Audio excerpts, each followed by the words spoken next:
Checking in again, State Representative Tacky Chan of Quincy is here with us. The end of July almost and the end of the legislative session. Tacky, how are you? Hey, Joe. Yeah, I'm in my office today. We're getting ready for the last 48 hours of this legislative session, subject to, of course, recall, not really recall, but, return to vote on conference reports during the next part of next 4 months-ish.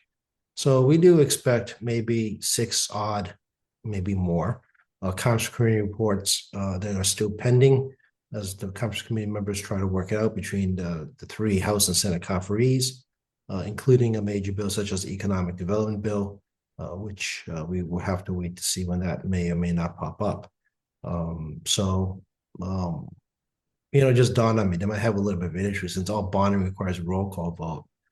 Yeah, no, yeah, we have to come back anyway. They requires a roll call vote. So certain bills like the Economic Bond Bill, actually by Constitution requires a roll call.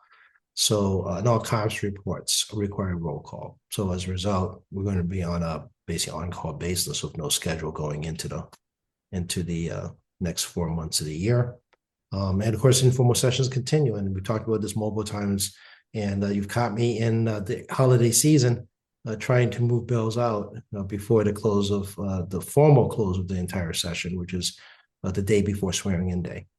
Right, right. So basically, Tacky, don't plan on going anywhere too far away. You're not wrong. Either people are going to be skipping votes because they're on family on a trip, as you correctly pointed out. And this is a business where the schedule makes it difficult for long periods of time off. If you've seen me return from a vacation early before, and it's going to grind on the families a little bit if they find out their dad or mom has to cut their time short in the middle of a trip to fly back here, and it's at our own expense. There is no campaign account, can't do that, and we don't have a business budget. One of the things I did was I went to NCSL, National Conference State Legislators AAPI conference just for the weekend. Left Friday and came back on a Sunday, and other states legislatures, while they are part-time and they pay lower salaries than we do, actually have business accounts. So they actually give an expense accounts by taxpayers as part of their personal budgets inside the legislatures to go to conferences and things like that. So with us, we don't actually have a conventional business account. I do have stipends in my salary that helps pay for things, my car, my cell phone. I know I can add certain things to my campaign account, but it's just, to be honest with you, paperwork hassle I just don't want to deal with. Sure. In all seriousness, it's just paperwork I don't want to deal with. Sure. But No, I understand. Yeah. yeah, but the idea of car maintenance, personal use vehicles, personal items, that's actually built into my salary structure. But I don't have like a business account where you file with, the business office and get reimbursements. So Right. other legislators do, which I found out talking to them whenever I go to a conference. So again, it's just the reality of how it works. It's neither a complaint nor a compliment. It's just this is how it is.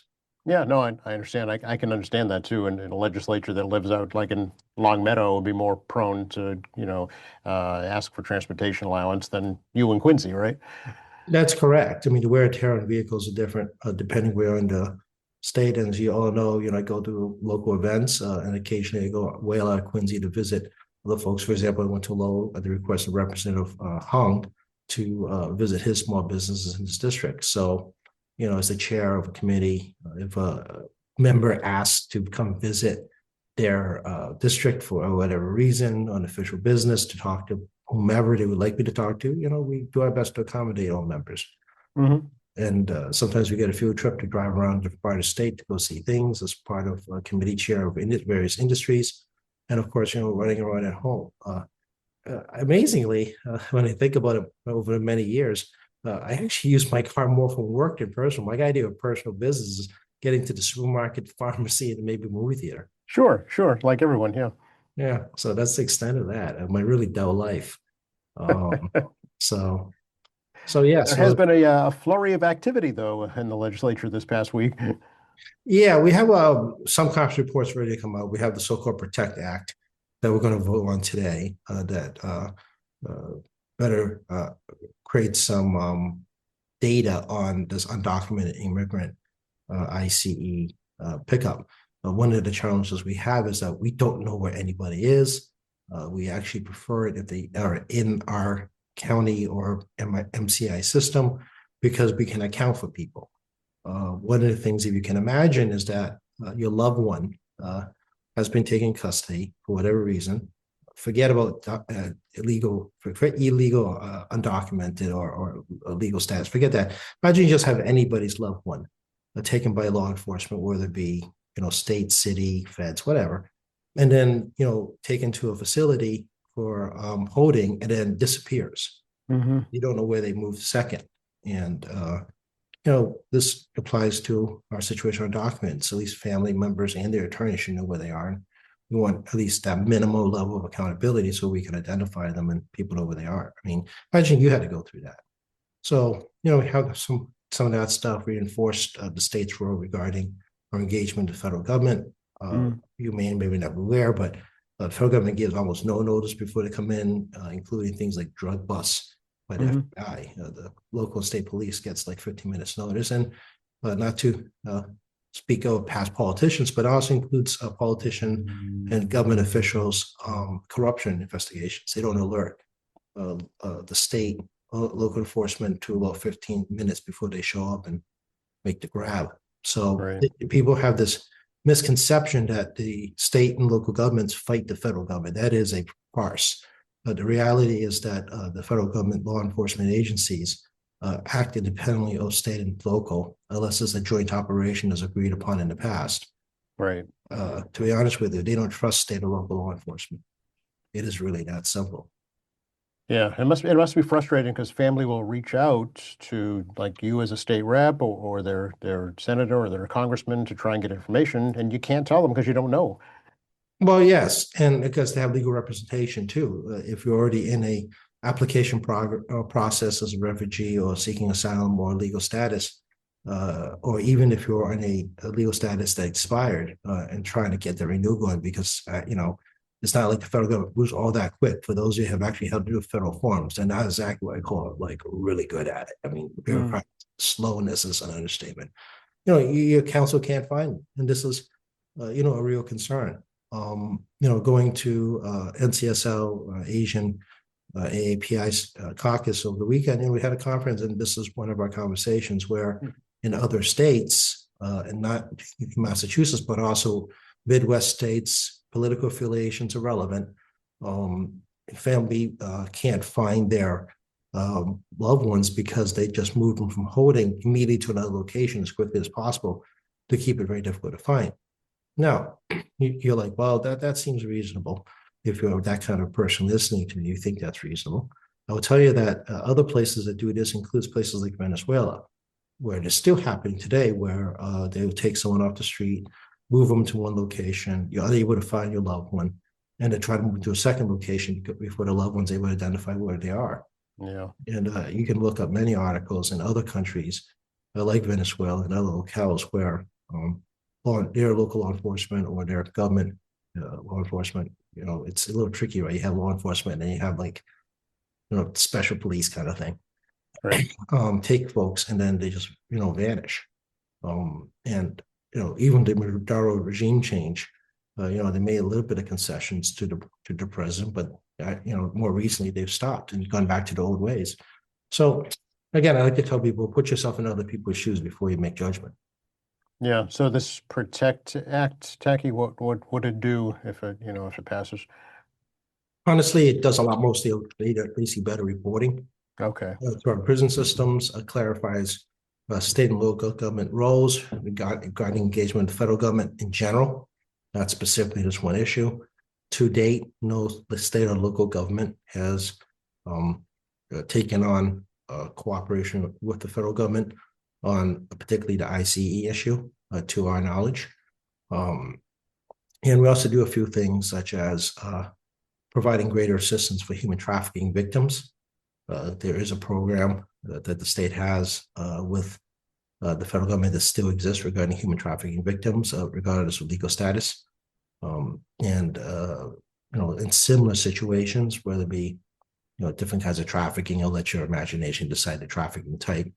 and also provide resources for that because some of the more less dense part of the state doesn't have the resources to manage it and do some more Hmm. resource sharing from the larger communities to the smaller communities on that. So that's actually been brought up at the fact that people tend to overemphasize the denser populations of the state and ignoring the fact that there are indeed victims of trafficking in more sparse areas of the state. And those local areas don't have the resources on how to help provide assistance to those folks. And we need a better statewide mechanism to provide that support. Oh, okay. Very good. Legislation this week I saw regarding folks with Alzheimer's, I see. Yeah, we passed a bill yesterday to uh, provide some better training and approaches for law enforcement and emergency responders for people with Alzheimer's and dementia. Sometimes you see a person and you're not sure exactly what the situation is. People generally consider dementia and Alzheimer's a very old person, so to speak.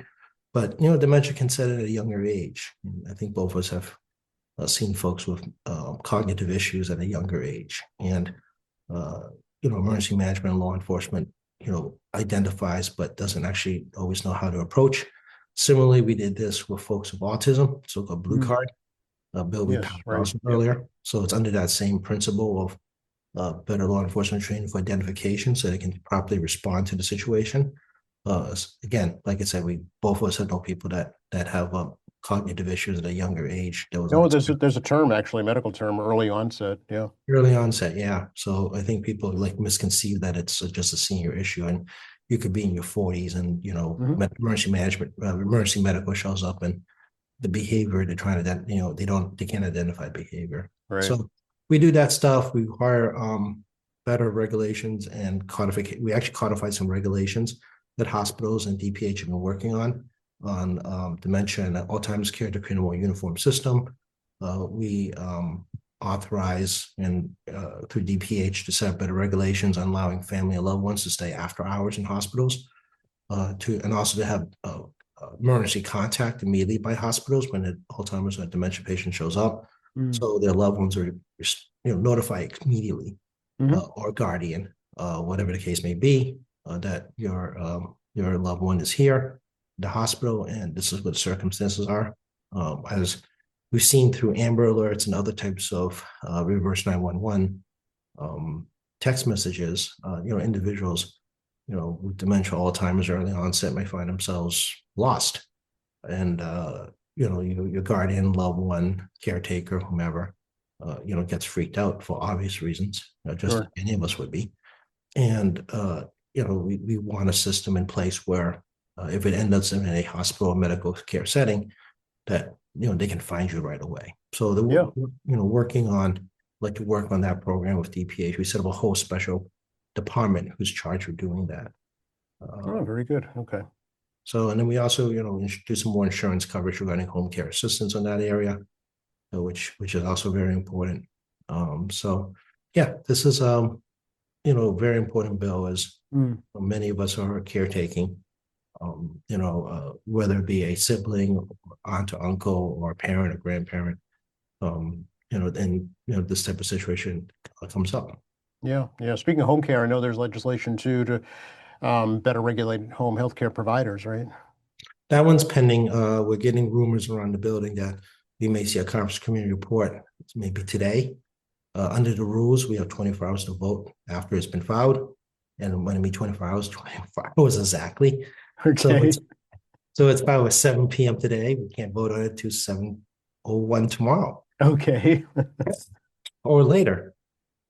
So this is, as I pointed out at the beginning of the conversation regarding the on-court notice. We're hoping that when the reports are filed, they give us, a couple of days notice before we have to come back, not like 6 hours notice. You get paged to come back to the office as you're on your way home, right? Or maybe you don't get it because you're on the plane ride. Oh, Or that maybe too, you do. right? Yeah.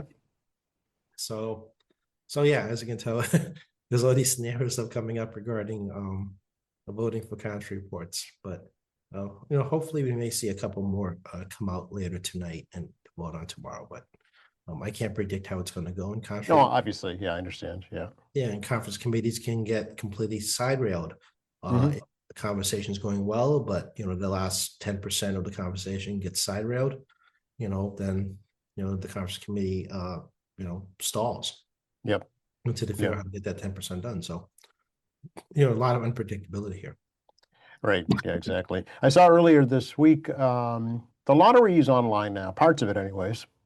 Yeah, well, Sarah Rosa, we've been talking about this for well past 2 years regarding it coming online, and we won't really see good data about whether it impacts brick and mortar lottery contractors, because that's what they are, restaurants and convenience stores and so forth. Yeah, convenience stores and sometimes a drugstore Hmm. have lottery, and we'll know its impact, probably for a full year until Right. it fully matures. I'm not sure at this. I generally think that people are creatures of habit. They like doing things a certain way. Uh, Yeah.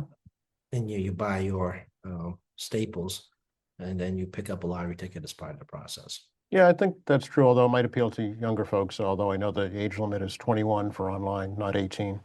Yeah, but it's also trying to create a new type of gambler may enjoy the novelty of it, but may not be a permanent player.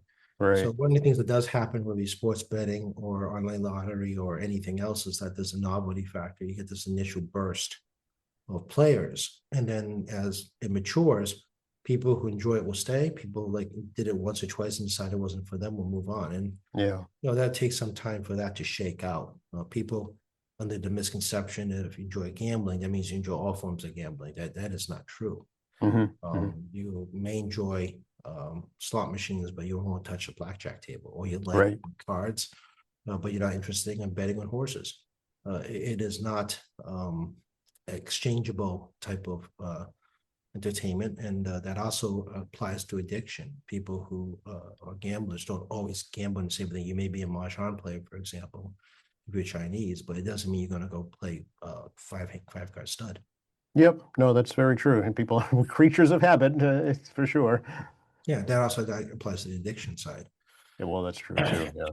So I think, I mean, people have this unfortunate way of looking at it, where it's just everything's interchangeable. It's not. And we'll see if online lottery is interchangeable to other types of gaming, and is it interchangeable to brick and mortar. Well, time will tell. Mm, yeah. Any of your bills still in committee, Jackie? My committee is pretty much cleared out at this point as Okay. the chair. I mean, we're down to some late file bills, which will get bills constantly through the remainder of the year. Oh, sure. Yeah. Nature of my committee in particular is that nature, and we'll have some hearings in the fall, and we have some home petitions. And depending on circumstances of the home petition, we may do written testimony only, Oh, because there's nobody else to testify. I see. Yep. Those situations, if city town wants to speak directly to the chair or this committee staff, we can do that as well. But they need to be in a public setting to do so, we can do that as well. But for the home petitions, we're inclined to do written testimony unless there's some special circumstances. For Okay. other bills, we're waiting for it to kind of pile up a little more so I can do one hearing. Yep. Yep. We'll do like one a week on one bill. Yeah, no, I understand. It's good time management, do as many as you can in the shortest period of time. Yeah. Yeah, well, I'm anticipating maybe another dozen to 2 dozen, depending on the circumstances. And as you guys all know, I don't make moans of election cycles, and sometimes people file consumer-oriented bills as they get closer to inside the election season. Actually, where that's Right. what we are now, because they find an issue that comes up door knocking, and they feel need to file a bill right away. And we will see some of those consumer-oriented bills that are generated from people actually campaigning now.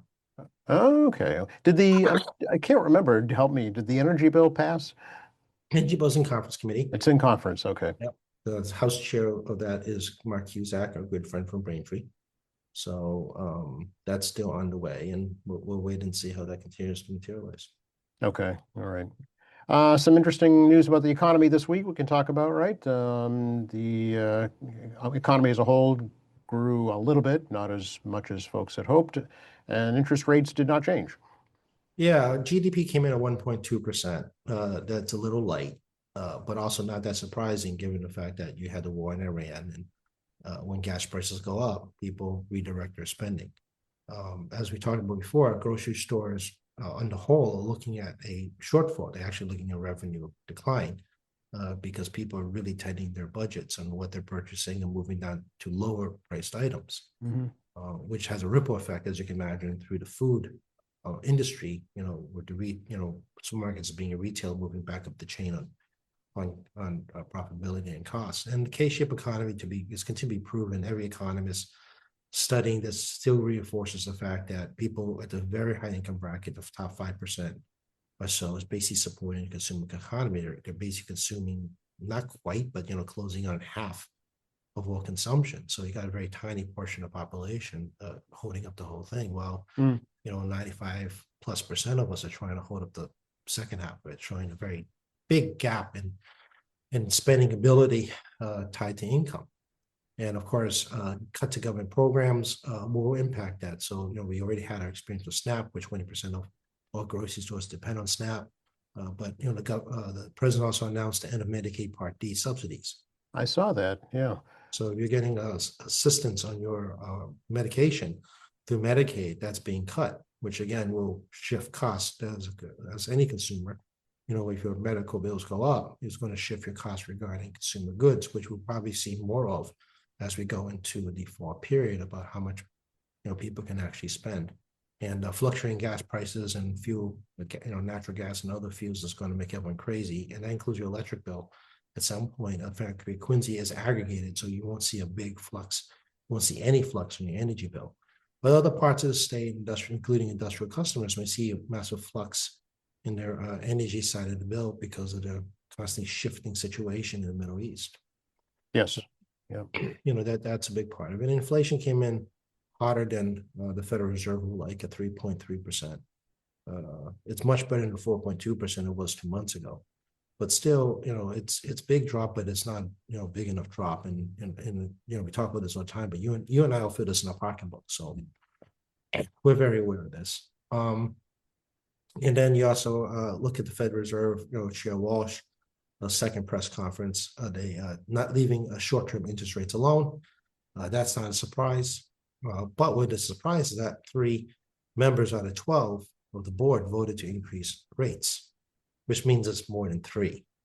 Right. So as part of the conversation and debate on the board, people may decide to change their minds, like anybody will, as they debate, because just because you're the chair doesn't mean you control the votes. So they're talking among themselves, trying to figure it out. Inflation continues to be an issue where going into beginning of Trump administration, inflation looked like it was slowly coming under control. And of course, now we're into year 2 of the administration. It's now spiked on up. So it's kind of one of those things where the public was enjoying a slowly declining inflation rate, and now we're seeing a uptick in inflation rate. So it adds pressure on all of us because it's just so inconsistent. And Walsh's biggest statement was, the goal of the Federal Reserve is not just talk about jobs, but also try to get price stability. And he talks about it, but like all Federal Reserves, they're always going to be 1 month behind because of the nature of the data. It's always 1 month behind the data. So he's going to be in the same position of people, Jerome Powell and everybody else before him, that all get criticized by everybody in the public, that they should have reacted faster because some reason they can predict the future. Well, yeah, obviously the stock market was looking for some action because it tanked yesterday. Yeah, everyone's 401ks and your personal brokerage funds is now reaching that rocky road after enjoying a very strong first half of the year. You're either in somewhat of a decline, you're in stagnation. And a lot of it's been driven by obviously technology and AI. Right. And one of the reasons short-term rates is very important for big businesses, not just you and I, is because of revolving credit. And if you take a line of credit on the short side, you're paying the short-term rates, which is the higher interest, the high interest. Well, it's actually not that high compared to the other side. 10 years are 4.6 and climbing percent. So, on the other side, it's like 3.7 to 3.9, depending on what you're looking at. So, but I mean, still, it's a short-term rate. It still adds to your cost of trying to do short-term rolling credit. And it doesn't matter if you're a tech giant or you're a smaller business, mid-sized business needs temporary credit to just get by a few weeks or a month. You know, those short-term interest rates do matter. And if you jack up those rates on the short side, it doesn't just increase your credit cards, but also increases, you know, mid-sized businesses as well as mega corporations ability to borrow short-term. Yeah, yeah. I think at least some investors were looking for a hike or a talk about a rate hike, just to slow things down, but no such luck. Well, three of them already said that they want to do it, and they were Federal Reserve bankers, head of the local the reserve banks that want to increase rates. So this conversation is far over.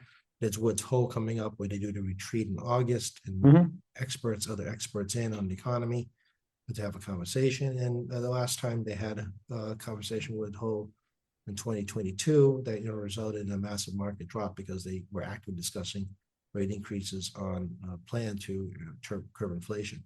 So we'll see how it goes. We all know it's an election cycle again, particularly for Congress, and the president doesn't want to see massive shocks to the economy because it just hurts the party of power, because voters generally take it out on the party in power in Congress if there's shocks to the economy. Unfortunately, I think most voters should understand their current economic situation and how the party in power is dealing with that right now. It doesn't seem like they're doing a whole lot. Right, and the Iran situation is just adding to that uncertainty. Yeah, I always say this over and over again, which I find interesting, is that, well, Democrats are accused of taxing you and spending, Republicans just spend. I think I saw $37.5 billion so far for the Iran war. Yeah, they just spend. There's like no revenue component to their spending. They just spend. And I think that's always kind of the funny thing about talking about negative aspects of both political parties, is that one actually spends, but we try to find money to spend with. The other one just spends. And there's no other part to that conversation. And that translates to a monstrous deficit, which under this president, the promise from the Republican Party and the president was going to do deficit control by controlling spending. Instead, they cut human services, cut state assistance. We just found out yesterday from the administration that that we're no longer going to get our funding for FEMA from past natural disasters that we were approved for. And we're not sure what we're going to do about that just now, but this is how they're saving money, where there were commitments made to help us on FEMA, actually paid by a lot of folks listening on your flood insurance. FEMA is part of that flood insurance, not just taxpayer dollars. And we just got word from the Healy administration that the federal government is basically suspending funding for past committed FEMA assistance programs. Oh, how much does that mean for Massachusetts? It's hang on, I will tell you in one quick moment to bring up the text message. We're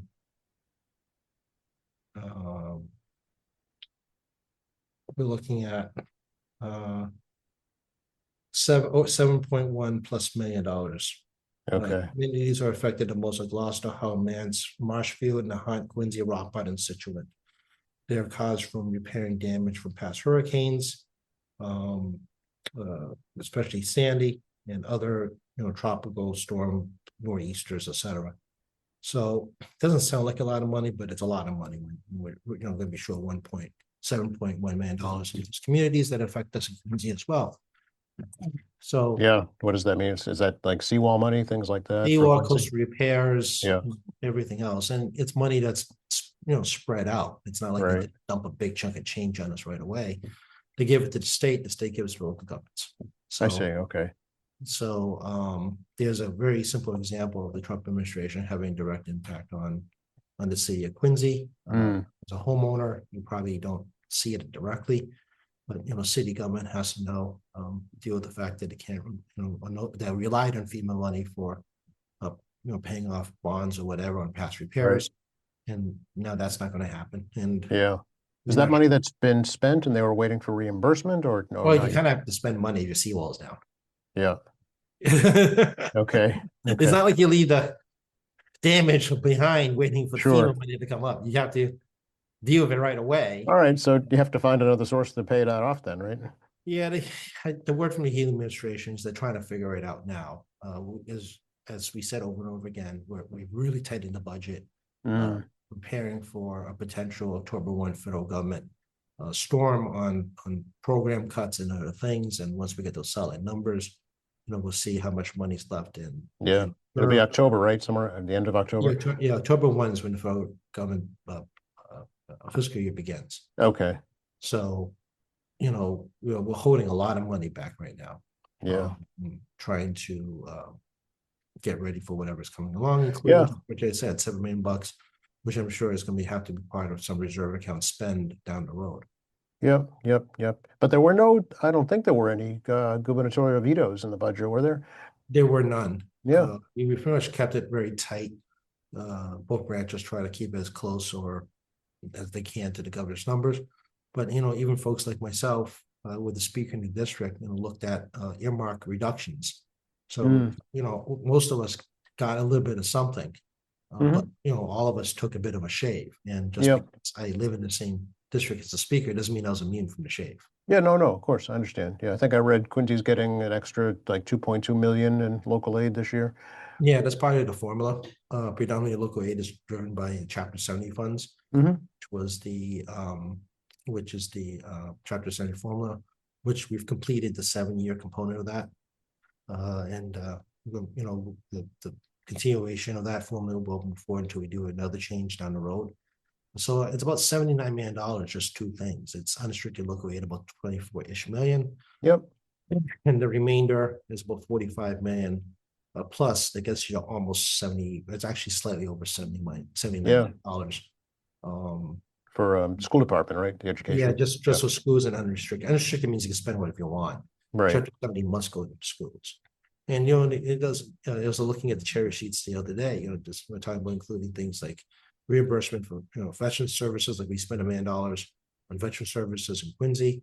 We spend money on reimbursement on abatement programs for real estate in terms of persons who blind or veterans.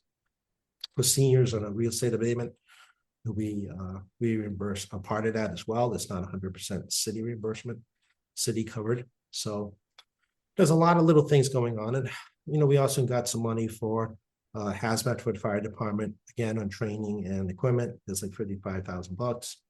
$54,000 specific for programming at the elder senior center.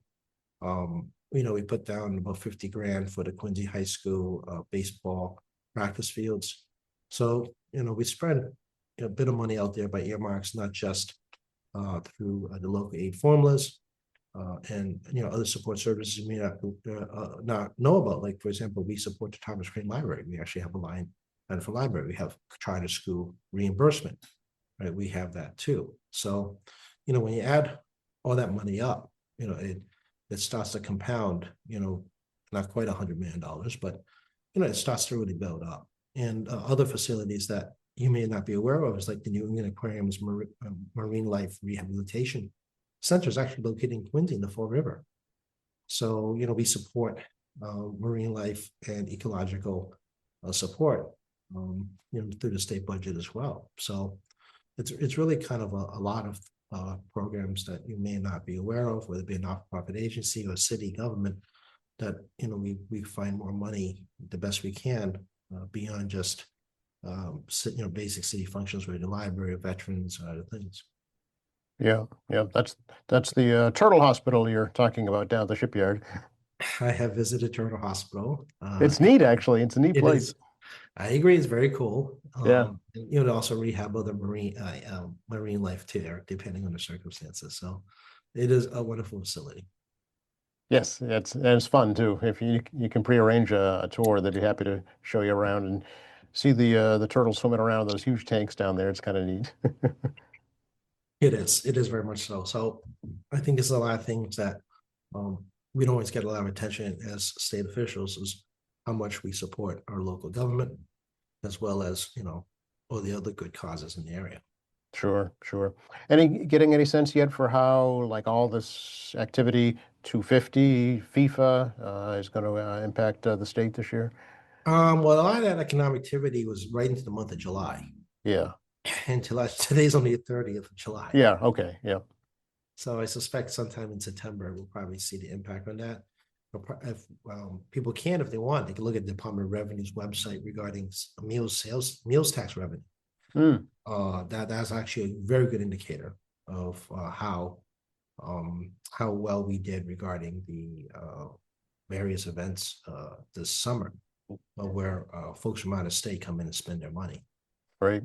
So the two areas you can look at is the hotel motel taxes, which go straight to city and towns, and that location is the meals tax, and do a year by year comparison. So that data should be coming up sometime like by mid-month, maybe the second week of August at the Department of Okay. Revenue. And it's all Yeah, public. be curious. Yeah, just Google it up, you can find it. Yeah, be curious to see if that at least offsets some of the problems from the federal side. Yeah, agreed. Maybe it'll help out a little bit of our revenue going to FY27. But then again, if we have a shortfall because we don't get great tourism during leaf peeping Mm, over, that could be challenging. And if people are really strapped up, Christmas could be tough again. yep, yep. Sales tax holidays coming up. I think it's the third weekend in August. Is that right? It's the weekend of 8th and the 9th. Okay, So second weekend. Okay. yeah, so 8th and the 9th, we've already budgeted in the sales tax loss as a result of sales tax weekend. Provides a small economic boost to local retailers. It is capped at $2,500, so you can't buy like a car or a boat with this and get sales Right. tax free. And it's very popular, especially going back to school supplies. It does apply online. The online retailers should know if you purchase that day that there is no sales tax. Hopefully, they Mm-hmm. know that, but it's applies to both aspects. It should be applying online because I've done this before in Amazon. It has applied online, and see how it goes. I actually do not know exactly how much we budget in on the revenue loss and sales tax as a result of this, because the very quirky nature of this economy this year. Mm, I don't know the sales tax will be sufficient to increase spending during those few days. So you could look at like a $40 million loss, you can look at a $60 million loss. I'm not entirely right. clear how this is going to work because Right. as we talked about 20 minutes ago, the economy is just so unstable regarding the basically half the economy is driven by 95% of the population. Yeah, it's not following the rules by any means. No, it's not. Generally, 95% of the population consumes like 75% of spending. Right. Yeah, it should be more evenly distributed than that. And it's, we haven't even talked about the impact of tariffs and what's happening with that extra funds and why isn't that offsetting the federal deficit? Yeah, the market and the public has kind of yawned at the president's second tariff run at 10%, for another bunch of countries claiming they have forced labor practices. So we've done this before with China, for example, regarding the Muslim population in China, where they're basically being put in forced labor, particularly Uyghurs. This is an ethnic subgroup in China. And the Biden Mm, administration has slapped tariffs based on forced labor. We've done this with other countries as well. That the administration feels that there rises a level of serious concern, they'll do the forced labor tariff as kind of a punishment in those countries to behave better regarding how they use their labor. Some of these countries are first world countries, which hmm I don't know if the Trump administration has evidence of forced labor in these countries, and I think that's what's going to be tying it up in the courts. So it's very interesting how the markets and the public has kind of yawned away these neo tariffs, anticipating the court is going to intervene. And in some ways, we kind of gotten used to it, but we haven't gotten used to it at the same time because I buy less, you buy less. We just kind of accept that's where we are right now. And I always remind folks the group that takes hardest hit and the stuff tends to be Asian Americans because the products imported from Asia, particularly foodstuffs, is quite expensive. I mean, the bag of rice is quite expensive right now compared to it was 6 years ago. hmm So, certain demographics, are hit harder on tariffs than others because of essential staples. I hadn't thought about that, but that's true. Yeah, they think about it for, they're not going out buying pasta and cereal. Yeah, you're buying rice, soy sauce, and fish sauce, and that's Yeah, all predominantly imported goods. interesting. Has the state budget taken into account what if the ballot question that gets rid of legal recreational marijuana goes away? No, we'll No. cross that bridge when it comes to that bridge. I mean, a lot of marijuana taxes is really kind of leveled out. We Okay. discussed in the past about the fact that there's a saturation point for customers. And given the fact that we highly regulate the controlled substance, because marijuana is a controlled substance like alcohol and cigarettes and other things, um, it's still having a challenge meeting a price lower than the black market. Okay. That's still yet unknown still. It's no different from other states. Everyone's Yeah. in the same boat. You reach a customer saturation rate, plus you got the black market price, and people under this like bizarre impression that half the population smokes pot or eats gummies, and that's false. Hmm. It's always find it fascinating the marijuana argument because the pro marijuana folks thinks that there's like this billions of dollars tax money sitting out there, and they'll stare at them like from where. Hmm. Um, because it doesn't reach a certain saturation point of like Hmm. everything else. And there are industry folks, particularly alcohol industry, that thinks there's massive substitution between marijuana and alcohol, and there's some proof to that in certain generations. But you can't also discount the fact that you got a younger generation that is more health conscious at the moment Hmm. that it reduced the alcohol consumption. It doesn't necessarily mean they're going to go to marijuana. Yeah, that's true. That's true. Hmm. Okay. So much to think about. So little information to go on. Well, you can't see what's going to happen until it actually happens. I just know stuff based on past experience because I do a lot of regulatory stuff in nature of the committee. And I do understand a little bit about customer behavior, as you can tell. Hmm. Again, there's only so much to go around in terms of dollars, and we'll see where we Yeah. go. Legislation regarding we talked about this before, Tacky, these electric bikes and scooters and mopeds, is that still in committee?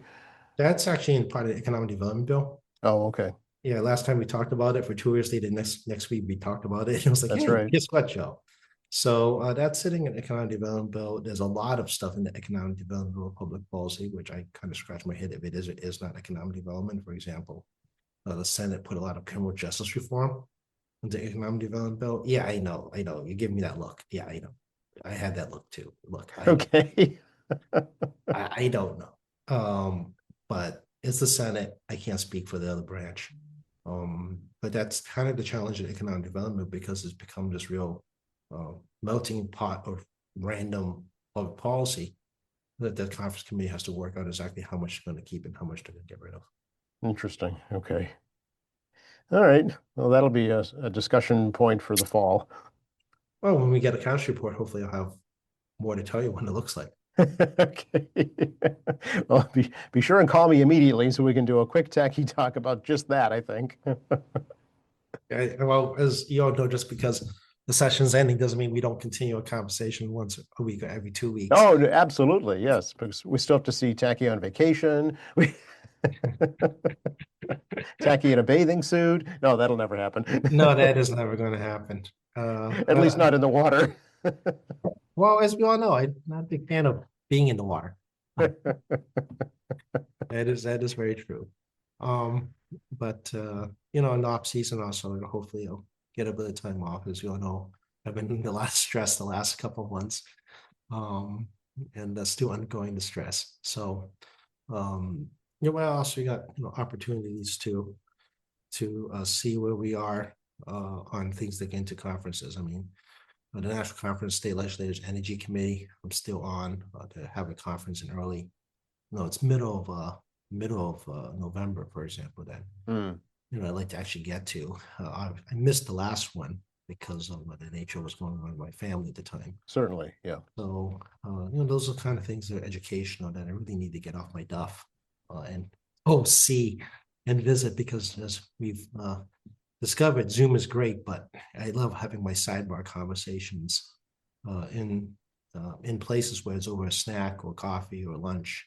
Yep. Or grab someone, 15 minutes in the hallway to talk about topics that you can't do in Zoom. You can't substitute that kind of opportunity for spontaneous a conversation. We can sit there and have a thought like, oh, Yeah, and then you know that the presenter, makes themselves available after the presentations are done, and you can get little, sidebar conversations in these questions. So, as much as everyone loves this virtual world, tapping the chat boxes in the side while doing a present, listening to a presentation isn't the same as taking advantage of talking to folks during a break. Yeah, no, there is no replacement for a one-on-one human interaction. Even in today's world of AI, there's just there is no substitute for that. Yeah, agreed. So I would like to do that, and given the circumstances, home has changed. It does free up some time for me to pursue those things, which honestly, I didn't realize how much I was afraid to leave the house. Mm-hmm. Yep. Uh, Yep. It's a new world. Yep. yeah, for me, it's a very new world, and I should take the opportunity to try to this sadly discover time to do things like have maybe would like to have done for the past decade and a half that I couldn't do. Sure. Any local in the district things you'd be? I know August Moon's coming up soon. Yeah, there's not too much else going on, this coming weekend other than sales tax weekend.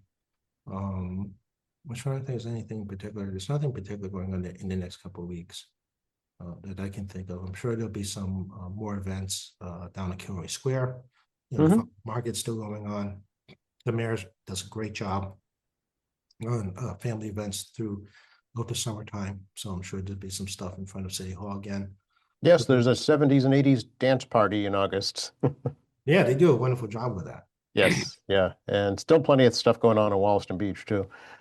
Yeah. Oh, Walston Beach. Let's talk about a little about that. We had a delegation and counselors in the city collectively had a conversation with the deputy commissioner of DCR about their really bad job on notification of residents regarding sidewalk repair.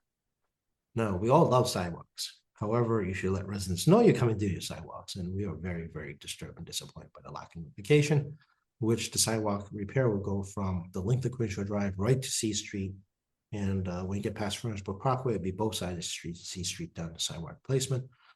So for those at the end of Queen Shore Drive southbound, it is coming your way, probably sometime in 2 months. If you are listening to this, please tell a neighbor. We are very unhappy at the state delegation as well as the city and the councilors about poor notification. We'll restrain from certain words I used during the meeting. You can imagine yourselves about this process. While we're happy to doing it, neighbors, residents need to know sooner than a few days that they're coming, so they can prepare their driveways and everything else about how to manage that. Also, as part of the sidewalk repair, they're replacing the electric conduits underneath it. We are working on the streetlight problem endlessly, it feels like. And one of the problems is that the conduits, the electrical conduits, actually owned by the DCR, but the poles are owned by National Grid. And the electrical conduit problem, because the nature of being on a beach, has been an issue. As part of sidewalk replacement repair, they've going to repair all the underground conduits along the way. So hopefully this is a good first step on replacing the streetlights along Queen Shore Drive to get them up and functioning. Furnace-Brook Parkway is going to be a conversation I need to have in August about that. And it was also brought to us to concerns by Marymount residents and other Wollaston residents regarding speeding trucks and other issues associated with traffic issues, which we've talked to the state police about. And I'm going to have another conversation with the state police on trying to increase presence. I can't have a trooper sitting there all day or 24 hours. But if we have increased presence, it generally will deter poor driving behavior. And the street lights are signaled during the summer period intentionally to slow traffic down by activating the pedestrian lights. And that's been the case since I worked for Michael Morrissey on the signalization of Queen Shore Drive, but to slow traffic through signalization for pedestrian walks. So that continues as well. You may never notice it, but that actually is the reason we got this kind of start and stop to Queen Shore Drive. You live with it long enough, you never notice it. So we're not happy. So did they give an excuse at least? the excuse was inadequate. The excuse was that this is based on past practice. And our response was that is not an excuse. Okay. All right. Did they pledge to fix that? Yeah, they need to do this better job in the future, but in near term, we're kind of stuck. So we're not happy, obviously. We expected better from a DCR commissioner that's a former mayor, and the deputy commissioner is a former town administrator. So honestly, I had expected better. Okay. Great. Well, hopefully we've helped get the word out here. Yeah, I hope so. And if you hear this and you're living Crenshaw Drive, please, share with a neighbor and the delegation of council is not pleased. I'm restraining my level of displeasure voice. Yes. Tell the DCR that they can use QATV and local heritage media to get word out to the community. Yeah, we'll let them know. I'm working really hard to restrain my unhappy voice. All right, I won't taunt you anymore because we might have to edit that out. Yeah, no, we really need to get some self-control over here. You're doing an excellent job, Jackie. Of course, I can't see your hand, so I don't know what you're doing. Well, it is Zoom, so let's just leave that alone. Okay. And with that, we come to the end of our conversation today. Sure. I do want to extend some condolences to the DeBona family out in Hell's Neck. Dave DeBona has passed away. Dave DeBona Jr. Passed away this week. He's the head of the Hell's Neck Community Council out there, and always been a great community person, but also a great neighbor and supporter and helpful person to everybody in the city, but especially in his own neighborhood. And I got to know Dave a little bit more over the last several years and really admire him and how humble he is regarding how he does things. And I can sympathize with the family situation because um, he's passing young, and Terry is being left behind as a young wife, as young widow, as well as the children. So I do have some familiarity, as regarding the circumstances. So my heart really goes out, and feel terribly. But he was a great guy. Never took a victory lap, so to speak, kind of person. And just gets out there and gets the job done. So my condolences and my heart's with you to the DeBona family on this really hard time. And with that, we are in the sales, as you can tell, especially the next 2 days. In room 42 of the State House, we are staffed. You can reach us at 617-722-2370, 617-722-2370. It's the landline, tackey.chan@emmahouse.gov, tackey.chan@emmahouse.gov. My emails is drowning in the last minute attempts to get bills out of committees. We have State Representative Tacky Chan Facebook, as well as the Instagram that goes with it, tackychan.org. My staff has informed me there's another monster update coming to the website. They're like, some of these pictures are old. We probably should move them off. Okay, we'll look forward to that. Yeah, I'm like, yeah, you're right. We probably should move some of those pictures out and update some of our information so we get more modern. Tacky's high school graduation picture. Yeah, we really don't need that up there. You're not wrong with some folks in this building about that. So Tacking.org is going to have a massive update. It may be offline every so often as the update continues. So you'd be warned that the website might be down depending on where we're updating. Okay. And legislature.gov is up. So again, I encourage people to look at that to our website to create an account, follow bills, follow formal, informal session, committee hearings. Said multiple times over and over again, there'll be informal sessions. You can watch those. It might be a few minutes or they could be a few hours, depending on what's going on.